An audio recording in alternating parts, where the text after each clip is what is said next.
Hello everyone, welcome to my Georgia, Echoes of History. Today, we journey into the ancient soul of Georgia's Mtskheta, a town where centuries of kings, saints, traders, and ordinary families have left footprints on every stone.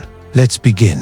Mtskheta is one of the oldest continuously inhabited cities in Georgia. Located at the confluence of the Jvari and Aragvi rivers, it has always been a strategic and spiritual crossroads. For more than 3,000 years, Mtskheta has served as a gateway between different cultures, empires, and faiths. It's no wonder that this city is often described as the spiritual heart of Georgia and is recognized by UNESCO for its cultural significance. Long before churches crowned the hills, Mtskheta was the capital of the Kingdom of Iberia, one of Georgia's earliest states. Archaeological findings show that as early as the 2nd millennium BCE, people settled here because of fertile lands and natural protection from surrounding mountains. Life in early Mtskheta was shaped by craftsmanship, agriculture, and trade. Families lived in simple clay or stone houses. Markets bustled with merchants from Persia, Anatolia, and even Greece. Local artisans produced pottery, metalwork, and colorful textiles. Pagan rituals where common people worshipped deities connected to the sun, moon, fertility, and nature. The town had strong fortifications. As Iberia was often caught between mighty neighbors, Mtskheta was vibrant, diverse, and politically important. It was the seat of kings long before it became the center of Christianity. Everything changed in the 4th century, when Saint Nino arrived from Cappadocia. Through her teachings, healing, and influence on the royal family, Christianity spread rapidly. In 337 CE, King Mirian III declared Christianity the state religion, right here in Mtskheta. This moment marked the beginning of Georgia's long Christian legacy.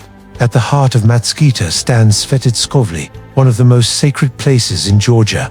Legend tells that the robe of Christ was brought to Mtskheta and lies beneath this cathedral. For centuries, kings were crowned and buried here. Its towering stone walls have witnessed wars, blessings, earthquakes, and coronations. High on the hill above the rivers is Jvari Monastery, built in the 6th century. It stands on the spot where King Mirian erected the first Christian cross.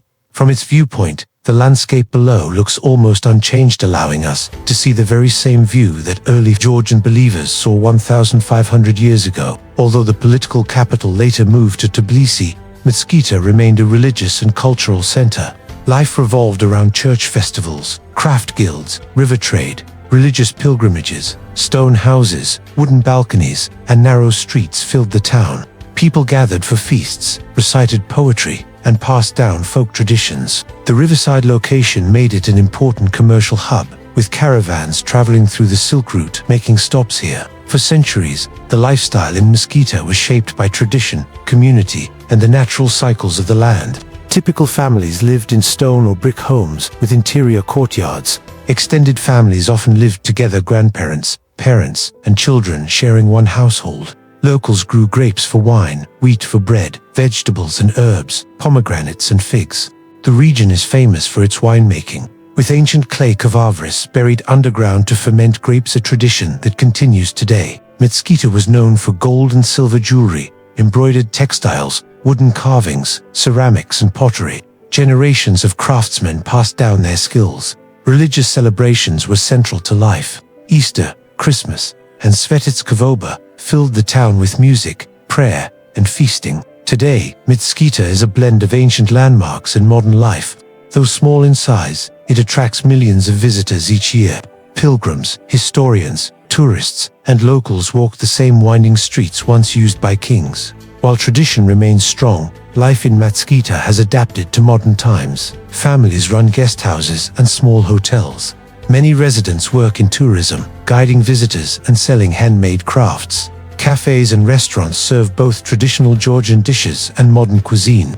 Roads, schools, and infrastructure have improved, but the town keeps a peaceful, village-like charm. Because of its UNESCO status, Mtskheta must balance modern development with protecting its historical heritage.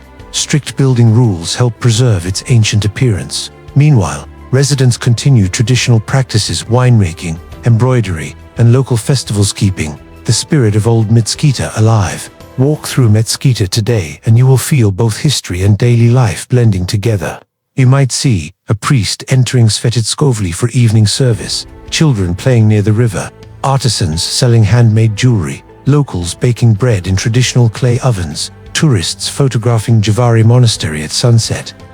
Here, the past and present coexist beautifully. Mtskheta is more than an ancient city, it is a living echo of Georgia's story, its faith, its culture, and its people. Thank you for watching. If you enjoyed this journey, please subscribe for more historical videos. See you in the next episode.